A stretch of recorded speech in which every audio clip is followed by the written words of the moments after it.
te busco, te procuro, ó Deus. No silêncio tu estás.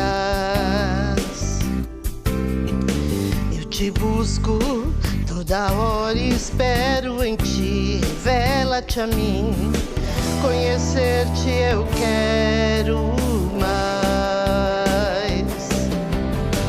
Senhor, te quero ouvir tua voz. Senhor, te quero mais. Quero tocar-te, tua face eu quero ver. Senhor, te quero mais. Prosseguindo para o alvo eu vou, a coroa conquistar. Vou lutando, nada pode me impedir. Vou te seguir, conhecer-te eu quero mais. Senhor, te quero ouvir tua voz. Senhor, te quero mais. Quero tocar-te, tua face eu quero ver. Senhor, te quero mais.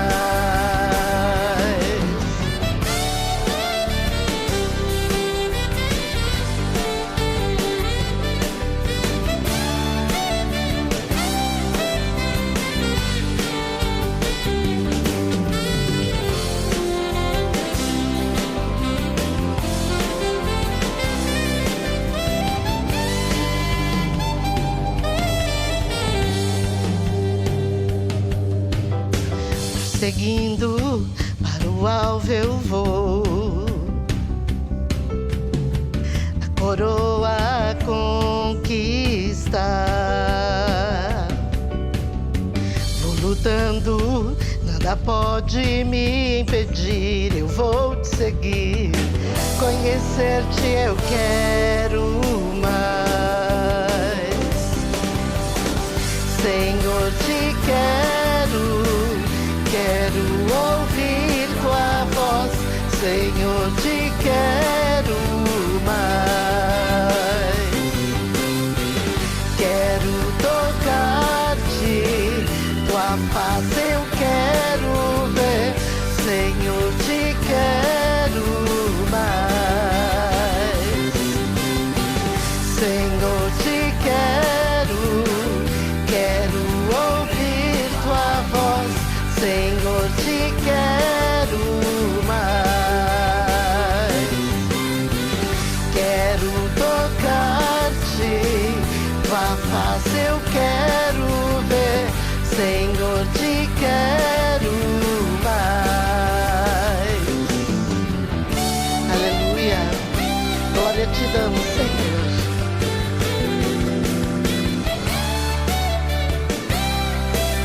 Amém.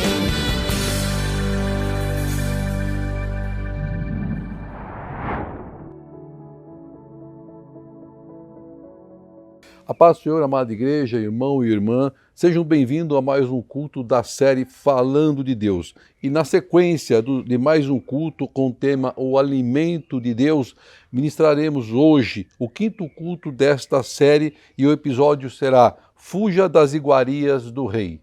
Fuja das iguarias do Rei. Se você perdeu algum dos cultos dos episódios passados, com esse tema principal, o alimento de Deus, basta você acessar lá no canal do YouTube do Ministério Folha em Branco e você vai poder assistir e meditar sobre cada uma das palavras. Eu tenho certeza que você será ricamente abençoado. Acompanhe esse ministério, dá um link lá no nosso canal, passa um compartilhamento, porque é importante para a obra em nome de Jesus. Quem nunca ouviu falar sobre monarquias? Você já deve ter ouvido falar muito sobre monarquia. O mundo no passado viveu grandes momentos em que os seus países eram governados por reis e por rainhas.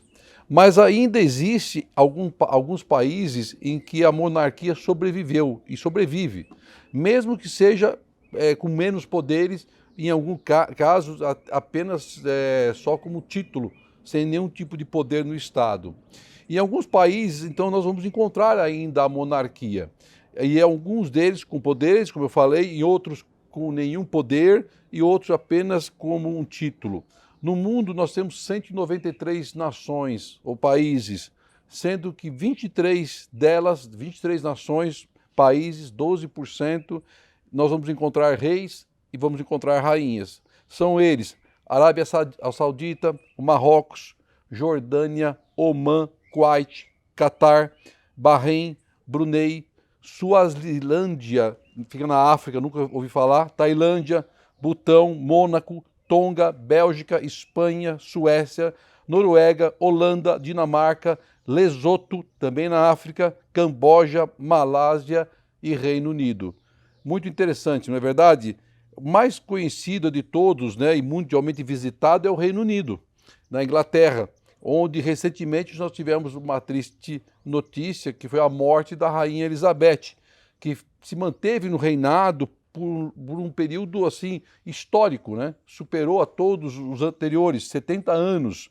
E quem assumiu a coroa com a sua morte foi o seu filho, o príncipe Charles, que agora passa a ser rei aos 73 anos de idade. Eu acho que ele passou na cabeça dele: pô, eu vou morrer e não vou assumir o reinado, porque a mãe dele realmente teve uma vida bem longa. Mas eu quero falar agora de um rei que viveu também há muitos anos atrás, e a sua história está relatada na Bíblia, está relatada na palavra de Deus. Esse rei se chamava Nabucodonosor. Todos acho que já devem ter ouvido algo a respeito dele. Então eu convido a você a nós meditarmos na palavra do rei Nabucodonosor, abrindo a sua Bíblia em Daniel, do capítulo 1, do versículo 1 ao versículo 20. Amém? Diz assim a palavra de Deus: no terceiro ano do reinado de rei de Judá, Nabucodonosor, rei da Babilônia, veio a Jerusalém e a sitiou. E o Senhor entregou a Jeoaquim, rei de Judá, nas suas mãos e também alguns dos seus utensílios do templo de Deus. E ele levou os utensílios para o templo de seu Deus na terra de Sinear e os colocou na casa do tesouro do seu Deus, com letra minúscula. Então o rei ordenou que Aspenaz, chefe dos oficiais da sua corte, trouxesse alguns dos israelitas, da família real e da nobreza, jovens sem defeito físico, de boa aparência, cultos, inteligentes, que dominassem os vários campos do conhecimento e fossem capacitados para servir no palácio do rei. Ele devia ensinar-lhes a língua e a literatura dos babilônios. O rei designou-lhe uma porção diária de comida e de vinho da própria mesa do rei, e eles receberiam um treinamento durante 3 anos, e depois disso passariam a servir o rei. Entre esses estavam alguns que vieram de Judá: Daniel, Ananias, Misael e Azarias. O chefe dos oficiais deu-lhes novos nomes. O Daniel deu o nome de Beltesazar, o Ananias, Sadraque, a Misael, Mesaque e Azarias, Abidnego. Daniel, contudo, decidiu não se tornar impuro com a comida e com o vinho do rei e pediu ao chefe dos oficiais permissão para se abster deles. E Deus fez com que aquele homem fosse bondoso para com Daniel e tivesse simpatia por ele. Apesar disso, ele disse a Daniel: tenho medo do rei, o meu senhor, que determinou a comida e a bebida a vocês. E se ele os achar menos saudáveis que aos outros jovens da mesma idade, o rei poderia pedir a minha cabeça por causa de vocês. Versículo 11. Daniel disse então ao homem que ao chefe dos oficiais tinha encarregado de cuidar de Daniel, Ananias, Misael e Azarias: peço-lhe que faça uma experiência com os seus servos durante 10 dias. Não nos dê nada além de vegetais para comer e água para beber. Depois compare a nossa aparência com os dos jovens que comem a comida do rei, e trate os seus servos de acordo com o que você concluir. Ele concordou e fez a experiência com eles durante 10 dias. Passados os 10 dias, eles pareciam mais saudáveis e mais fortes do que todos os jovens que comiam a comida comida da mesa do rei. Assim, o encarregado tirou a comida especial e o vinho, que havia sido designado, e em lugar disso lhes dava vegetais. E esses 4 jovens Deus deu sabedoria e inteligência para conhecerem todos os aspectos da cultura e da ciência. E Daniel, além disso, sabia interpretar todo tipo de visões e sonhos. Ao final do tempo, estabelecido pelo rei para que os jovens fossem trazidos à sua presença, o chefe dos oficiais o apresentou a Nabucodonosor. O rei conversou com eles e não encontrou ninguém comparável a Daniel, a Ananias, Misael e Azarias, de modo que eles passaram a servir o rei. E o rei lhes fez uma pergunta sobre todos os assuntos nos quais se exigia sabedoria e conhecimento, e descobriu que eram 10 vezes mais sábios do que todos os magos e encantadores de todo o seu reino. Amém e amém. Glória seja dada ao nome do Senhor por essa palavra rica e maravilhosa. Palavra conhecida, palavra já estudada, creio que por muitos. Mas quem foi, afinal de contas, o rei Nabucodonosor? Vamos saber um pouquinho da história desse rei tão importante naquela época. Nabucodonosor foi um dos reis mais conhecidos da antiguidade, líder da Babilônia e responsável por transformar o Império Neobabilônico. O Império Babilônico foi um dos principais períodos da antiguidade e a Babilônia estava localizada na região sul da Mesopotâmia, nas terras que ligavam os rios Tigre e Eufrates, hoje conhecido como Iraque. Nabucodonosor governou por cerca de 43 anos. Durante o seu reinado, o monarca realizou várias obras, incluindo a Torre de Babel, que acho que todos já ouviram falar, e os Jardins Suspensos da Babilônia. Também todos já ouviram falar e é considerado uma das 7 maravilhas do mundo. Também era conhecido como um rei sanguinário e cruel. Esse era Nabucodonosor. Então, diz a palavra no versículo 1 que ele sitiou a Jerusalém, que ele cercou a Jerusalém. Nabucodonosor, ele não atacou a cidade de Jerusalém apenas por ambições imperialistas, mas ele atacou a Jerusalém porque essa era a ordem, essa era a vontade de Deus. Era a vontade de Deus. A nação judia estava em pecado e totalmente afastada de Deus. Deus mandava os seus profetas para anunciar ao povo que devia se arrepender. O povo então preferiu continuar na idolatria, no pecado e a desobedecer a Deus. E o pecado que fez gerou consequências terríveis. O sofrimento do povo era por causa da dureza de seu coração. Deus amava o seu povo, como sempre amou. Ele os avisou, ele exortou para que se consertassem, mas o povo não quis.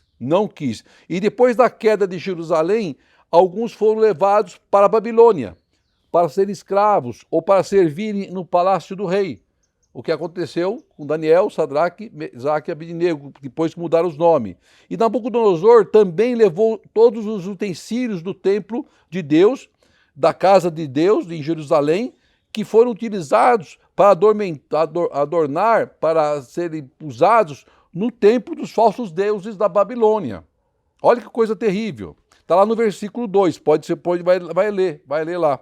Aí então Nabucodonosor ordena ao chefe dos oficiais que ele escolha entre os israelitas os mais preparados, com algumas condições, com alguns requisitos determinados pelo rei, que era o quê? A boa aparência, deveriam ser cultos, de família nobre, inteligente, com vários conhecimentos, capacitados a servir, dispostos a aprender. Então, o rei determina ao seu chefe dos oficiais que ele lá escolha entre aqueles homens de Israel que haviam sido trazidos para a Babilônia, os melhores, para que eles pudessem passar por um período de treinamento, de aprendizado. Eles deveriam ser treinados, qualificados por 3 anos. Se aprovado, eles iriam servir ao rei em seu palácio. 3 anos. Até parece uma faculdade de época, né? Hoje tem faculdade que tem curso de 3 anos. E é interessante o rei em se preocupar em formar aquelas pessoas com o conhecimento, com a cultura do seu país. Nós aprendemos 2 coisas nessa parte do texto. Primeiro, o homem enxerga com olhos carnais a aparência e capacidade humana. O homem tem que capacitar seus escolhidos com o risco deles não serem bem-sucedidos ou não terem sucesso. Deus, contudo, faz de uma forma bem diferente do homem. Deus olha o coração, não a aparência, e ele capacita os seus escolhidos e todos serão aprovados, porque é Deus que está capacitando. Veja a grande diferença. Servir ao rei da Babilônia seria para os escolhidos um tipo de salvo-conduto, ou seja, eles os livraria de uma escravidão pior, dura, ou até mesmo da morte. Então, para aqueles homens, era importante que eles fossem aprovados nesses treinamentos que eles passariam de 3 anos. Aos nossos olhos, de muitos daqueles homens, poderia ser a grande oportunidade de se viver bem, com uma boa comida e uma boa bebida. Afinal, eles estariam comendo da mesa do rei. Mas por detrás da aparência, aí que nós temos que prestar atenção, igreja, por detrás da aparência agradável aos olhos, pode existir um grande perigo. Um grande perigo. Um veneno capaz de nos levar ao pecado, à destruição e à morte. No versículo 6, a palavra nos diz que havia vários outros homens trazidos cativos de Jerusalém. E entre eles estavam 4 homens, Daniel, Ananias, Misael e Azarias. E a partir do momento em que 4 homens de Deus ingressaram na faculdade do rei da Babilônia, o chefe dos oficiais muda seus nomes. Interessante isso, né? Ele muda os nomes. Essa mudança tinha um propósito sério, que era de começar a influenciar aqueles homens na cultura deles, para que passassem a adotar uma nova prática e cultura, a babilônica. A babilônica. Vejam como Satanás, como o inimigo, é sutil nas suas ações, é astuto. Sutilmente ele começa a introduzir o pecado na vida daqueles homens, assim como em nossas vidas, e se não ficarmos atentos, se não vigiarmos espiritualmente, podemos ser presas fáceis nas mãos do adversário. O pecado tenta mudar nossa aparência, tenta mudar a nossa vida, tenta mudar a nossa história, a nossa cultura, a nossa comunhão com Deus, o nosso chamado. O nosso chamado. Aparentemente parecia ser alguma coisa simples, sem muita importância, mas no mundo espiritual tinha muita relevância. Deus nos conhece pelo nome ao qual nós nascemos, e somente Deus pode mudar o nosso nome. A exemplo de Saulo: Saulo, Saulo, por que me persegues? E aí Saulo tem seu nome e passa mudado para Paulo. É Deus que fez a mudança. A mudança dos nomes era o primeiro passo para se tentar transformar a vida daqueles homens, daqueles 4 homens de Deus, para que eles começassem a ser introduzidos na cultura babilônica e passassem a adorar os falsos deuses daquela nação. Vejam como o adversário é astuto. Aí no versículo 7 diz que o chefe dos oficiais deu-lhe os seus novos nomes, que é tudo bem conhecido. Lembra da fornalha de fogo ardente lá? Também do rei Nabucodonosor? Quem foi jogado lá dentro? Foi Sadraque, Mesaque e Abednego. Então, o oficial mudou o nome daqueles 4 homens, com a sua certidão de nascimento rasgada, o seu passado jogado debaixo do tapete. Eles receberiam novos nomes, mas não são nomes impostos pelo mundo que pode mudar a vida de um cristão ou de um homem, tirar a nossa comunhão com Deus. Eles não negaram a sua fé em nenhum momento. Eles sabiam que era o verdadeiro Deus, ao Deus que eles serviam. E eles se recusaram a se contaminar com as crenças daquele povo. Poderiam ter mudado os nomes deles por fora, mas no coração deles não mudou nada. Absolutamente nada. Então Daniel tenta contra-argumentar com o chefe dos oficiais, porque ele sabia que aquele alimento era impuro. E ele não queria fazer parte daquele alimento, queria se abster daquele alimento, junto com os seus outros 3 colegas. Então Daniel fala com o oficial. Ele fala com aquele homem que estava responsável pela guarda deles, porque ele sabia que o alimento puro só poderia vir de Deus, seria abençoado por Deus. Aquilo que entra no nosso celeiro, que é trazido para a nossa despensa, que vem de Deus, isso é a bênção para nossas vidas. A primeira atitude de Daniel poderia ser considerada como uma loucura ou um grande risco para a sua vida e os demais. Afinal de contas, ele queria desobedecer à vontade de um rei. Ele queria se recusar a comer o alimento servido pelo rei, na mesa do rei. Então veja que Daniel não temeu enfrentar a arrogância do adversário, não temeu ao rei dos homens, mas confiou em Deus. Em Deus. Deus age ao seu favor, dando uma estratégia, um escape, tocando no coração de um oficial do rei. E Deus agiu ao favor, porque ele toca no coração daquele oficial para que ele se simpatizasse com Daniel. Só Deus pode fazer isso. Somente Deus pode fazer isso, porque aquele oficial seria simpático, afinal de contas, para aquele homem. Se ele era considerado um inimigo da nação, um escravo, mas Deus toca no coração daquele homem. Não era algo simples de acontecer, mas Deus tinha um operar, algo acontecendo naquele lugar. Aquele oficial do rei necessitava de garantias de que não seria retalhado por sua atitude, porque ele temia ao seu rei Nabucodonosor. E havia um pedido de Daniel, e eles então deveriam provar que não haveria consequência à sua saúde física e mental. Daniel tinha que provar, essa era a primeira prova que Daniel teria que passar. Um erro e o oficial poderia ser morto, porque aqueles homens estavam sob a sua responsabilidade. Então Daniel não desejava mal àquele homem, aquele oficial. Ele não queria ter em suas mãos sujas com o sangue daquele homem, mesmo ele sendo um ímpio. E aí Daniel faz o quê? Através do Espírito de Deus, ele dá para aquele homem uma condição para que ele pudesse permitir que ele não participasse das iguarias do rei. Lá no versículo 10, aí diz lá assim: apesar disso, ele disse a Daniel: tenho medo do rei, o meu senhor que determinou a comida e bebida a vocês, e se ele os achar menos saudáveis que os outros jovens, na mesma idade, o rei poderia pedir a minha cabeça por causa de vocês. Nesse momento, Deus dá uma estratégia para Daniel. Deus sempre vai nos dar uma estratégia, irmão. Creia nisso. Algo que os olhos dos homens não seria fácil de cumprir, mas nada é impossível para Deus. Então nós temos que crer no impossível de Deus. Aí o versículo 11 diz que Daniel disse àquele homem, aquele oficial, tinha encarregado de cuidar dele e de mais os outros 3 amigos. Peço-lhe que faça, versículo 12, peço-lhe que faça uma experiência com seus servos durante 10 dias. Não nos dê nada além de vegetais para comer e água para beber. 10 dias. Daniel faz prova de Deus. Ele diz ao oficial para que avalie por 10 dias os homens que estavam naquela faculdade a qual o rei instituiu. A todos eles, os servos de Deus apenas com água e vegetais, os demais com a comida e a bebida vindo da mesa do rei. Os pontos a serem avaliados seriam: quem estaria em melhor condições físicas depois de 10 dias? Quem estaria em seu pleno estado físico? Quem teria o estado mental em perfeitas condições? Quem manteria a boa aparência? Se fizermos um regime, tenta fazer, irmão, de vegetais e água, com toda certeza, nós vamos estar bem diferentes em 10 dias, em peso e em massa muscular. Com toda certeza, mas não devemos nos esquecer de que o alimento que aqueles homens receberam, vegetal e água, tinha a mão de Deus. Era Deus que estava por trás de tudo isso.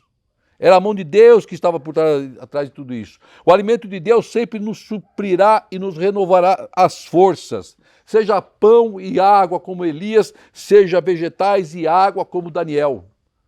Sempre Deus dá o alimento que vai nos deixar continuar fortes e capacitados a caminhar longos e longos dias, porque vem de Deus.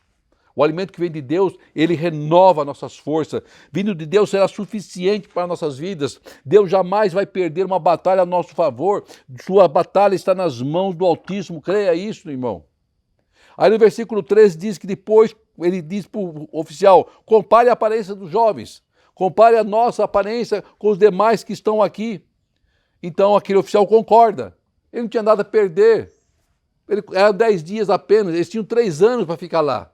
Então 10 dias seria mais que suficiente para ele fazer uma avaliação e comparar. E diz que o oficial concorda com as condições e com a regra do acordo. E não haveria o porquê não concordar, tudo estava a seu favor. Analise com os olhos humanos, tudo já estava a seu favor. Ao final dos 10 dias, então, ficou comprovado que o alimento do rei não era essencial para aqueles homens que serviam o Altíssimo, e que a falta deles em nada afetaria a vida física daqueles homens. Claro que nós sabemos que por trás do que estava acontecendo havia a mão de Deus, irmão. Assim como tudo que acontece na tua vida tem a mão de Deus. Basta você ficar na posição. Tudo até a mão de Deus. Você pode não entender na hora, mas vai entender lá na frente. Tem a mão de Deus. Em tudo que acontece em nossas vidas, temos sim a mão de Deus para nos guiar e nos guardar. Em nome de Jesus. Aí no versículo 15 diz que passados 10 dias, a palavra que diz, eles pareciam mais saudáveis e mais fortes que todos os outros jovens que comiam da mesa do rei. A boa comida, a carne, o vinho, suco, não sei o que tinha lá, mas provavelmente era muita coisa, muita variedade. Eles que se empanturravam com aquelas coisas e não ficaram tão saudáveis e tão fortes quanto aos homens de Deus que comeram apenas vegetais e água. E aí no versículo 16 que o encarregado disse que tirou a comida especial deles e o vinho e passou a servir somente vegetais e água. Vejo que a estratégia dada por Deus impediu que as iguarias do rei, a mesma ofertada a falsos deuses, chegasse na vida daqueles homens. O pecado só sai de nossas vidas se nós resistirmos a ele. Temos que resistir às ciladas do diabo para vencermos as tentações do mundo. Está lá em Mateus 26, 41. Vigiem e orem para que não caiam em tentação. O espírito está pronto, mas a carne é fraca. Eles não sucumbiram às tentações do pecado, das iguarias do rei, se mantiveram fiéis a Deus. Em nenhum momento eles se entregaram aquele alimento que parecia ser encantador aos olhos, e deveria ser mesmo. Mas eles não queriam perder a comunhão com o Altíssimo. Eles estavam numa nação estrangeira, numa nação pecadora, do Império Babilônio, onde adoravam-se outros deuses. Eles não queriam se contaminar. Aí o versículo 17 e 18 diz que esses 4 jovens, Deus deu a eles, olha como Deus é maravilhoso, sabedoria e inteligência, para conhecer todos os aspectos da cultura e da ciência. E Daniel, além disso, sabia interpretar todo tipo de visões e sonho.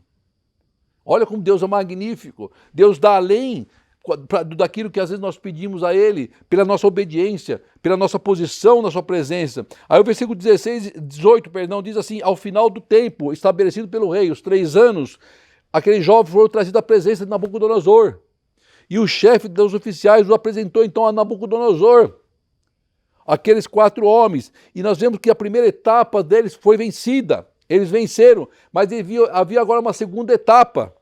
A etapa de passar na presença do rei Nabucodonosor. Eles venceram os 3 anos de treinamento, se mantiveram fortes e íntegros, não prejudicaram os chefes dos oficiais do rei, se alimentaram apenas de vegetais e água, suportaram até o último momento, mas agora a prova aconteceria na presença de quem? Do rei, aquele que tinha autoridade sobre a vida e sobre a morte. Agora eles estavam frente a frente com o rei.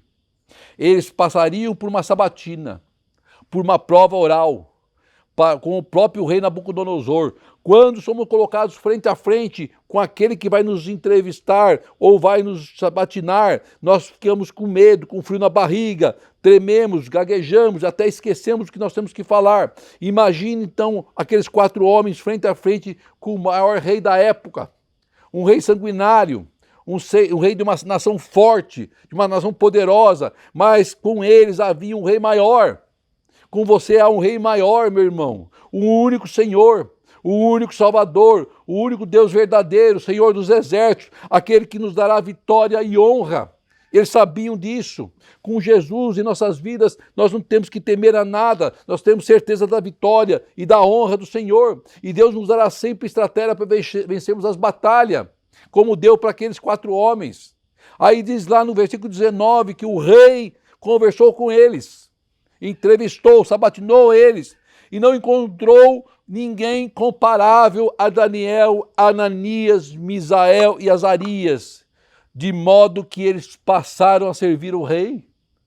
E diz ainda mais que ele perguntou àqueles homens sobre vários assuntos, quais exigiam sabedoria e conhecimento, e descobriu que eles eram 10 vezes, irmão, 10 vezes mais sábios e inteligentes do que todos os encantadores e magos daquele reino. 10 vezes mais. Olha como Deus age, olha como Deus opera. Quando nós decidimos permanecer firmes e fiel ao Senhor, sem contaminarmos com as coisas do mundo, com as iguarias do rei, nós somos revestidos pelo poder do Espírito Santo, que nos enche de conhecimento e sabedoria para nos dar a vitória. Nós temos a certeza que nós receberemos a vitória, porque Deus nos dará a estratégia para alcançarmos o melhor lugar. É assim que Deus opera. Começamos com uma prova inicial que é apenas um alimento, aparentemente um alimento, mas que poderia nos levar à derrota, porque aquele mesmo alimento era oferecido pelos falsos deuses. Pelos falsos deuses. Nós temos que comer o alimento que vindo de Deus, seja ele pão, seja ele vegetal e água, porque o que vem de Deus vem para nos abençoar, não vem para nos contaminar com pecado. O alimento do rei vinha para contaminar, as iguarias do rei vinham para contaminar. E a recompensa pela fidelidade daqueles homens foi a diferença da vida deles quando comparadas de outros homens, na mesma condição, no mesmo treinamento, na mesma faculdade. Deus encheu e capacitou aqueles 4 homens, capacidade física, inteligência, sabedoria, conhecimento, tudo multiplicado por 10 vezes, o que impressionou ao rei Nabucodonosor. E o que Deus fará em sua vida, meu irmão, vai impressionar a você, vai impressionar a sua casa, vai impressionar no seu trabalho, vai impressionar a sua vida. Apenas creia, apenas creia. Tudo que Deus faz é perfeito e vem em abundância, 10 vezes mais do que nós pedimos a Ele, em nome de Jesus. Por isso, viva intensamente o amor de Cristo e seja feliz em nome de Jesus. Oremos ao Pai.